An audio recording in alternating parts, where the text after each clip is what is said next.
अस्सलाम वालेकुम। आज मैं आप सबको बताऊंगा कि अली बनत कौन थे। अली बनत 16 फरवरी 1982 ऑस्ट्रेलिया में पैदा हुए और ऑस्ट्रेलिया में ही उन्होंने अपनी सारी लाइफ गुजारी है। वो एक बहुत अच्छी ज़िंदगी गुजार रहे थे। उन्होंने जो अपना पैसा कमाया वो सिक्योरिटी और इलेक्ट्रिकल कंपनी से। और मोहम्मद होबलोस का एक इंटरव्यू था, उन्होंने इनका इंटरव्यू लिया था जिसमें उन्होंने अपनी लग्जरी लाइफ दिखाई, जिसमें उन्होंने अपनी फेरारी स्पाइडर और ब्रांडेड चीज़ें, ब्रांडेड कपड़े, ब्रांडेड जूते, चश्मे, हर चीज़ उन्होंने दिखाई कि वो किस हाल में रह रहे थे।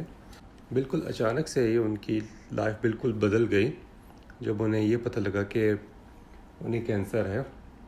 और उन्होंने इस चीज़ को ये भी कहा है कि ये अल्लाह की तरफ से उन्हें गिफ्ट मिला है जिससे वो अपनी ज़िंदगी चेंज कर सकते हैं। उन्हें एक चांस मिला है अपनी ज़िंदगी को चेंज करने का।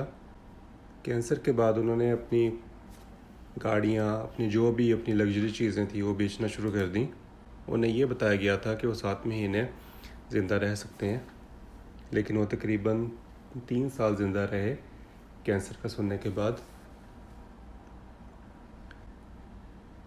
वो टोगो और गाना भी गए अफ्रीका में, जहाँ पे उन्होंने हज़ारों लोगों की मदद की। उनका एक इंटरव्यू था मोहम्मद होबलस के साथ जो बहुत ही वायरल हुआ था, जिसकी वजह से उन्हें पूरी दुनिया भर से उन्हें डोनेशंस मिले। उनके उसी प्रोजेक्ट में MATW में उन्होंने एक मस्जिद बनाई, स्कूल बनाया और 600 यतीम बच्चों के लिए हॉस्पिटल और मेडिकल सेंटर और बहुत से लोगों को उन्होंने बिज़नेस स्टार्ट करके दिया, सपोर्ट की उनकी।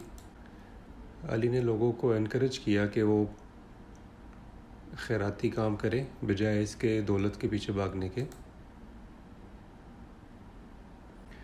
अली की वफ़ात 29 मई 2018 को हुई, रमज़ान के महीने में।